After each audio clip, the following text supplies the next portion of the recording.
ऐकलत का? मागच्या व्लॉगमध्ये मी तुम्हाला दाखवलं होतं की नुकतीच नांगरणी आणि पेरणी झाली होती. आज मी तुम्हाला दाखवणार आहे की वरण काढणं म्हणजे भात काढणं आणि भात लावणं कसं असतं. मी शेतात गेले आणि वरण काढायला सुरुवात केली. सगळी माणसं आली होती शेतामध्ये काम करायला. मी सुरुवात केली वरण काढायला. बघू शकता तुम्ही कशा पद्धतीने वरण काढलं जातं.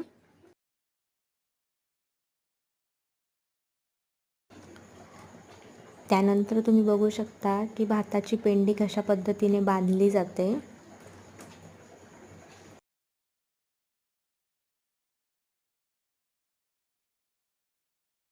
एकत्र शेतामध्ये काम करण्यात जे आनंद आहे तो 5 स्टार हॉटेलमध्ये बसून सुद्धा मिळणार नाही, इतका आनंद शेतामध्ये मिळतो.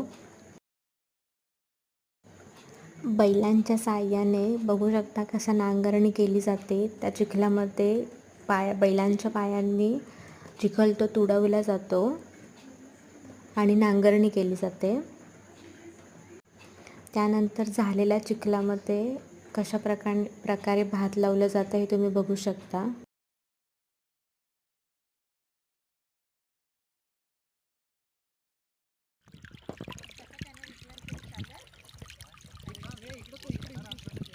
तर तुम्ही बघू शकता की शेती करण्याचा किती आनंद असतो. आज मी खरंच भात लावायला आले होते आणि आज मी अनुभव घेतला की भात लावून किती आनंद मिळतो. 5 स्टार हॉटेलमध्ये बसून पण जितकी मजा नाही तितकी इतक्या बांधावरती बसून खाण्यात मजा आहे.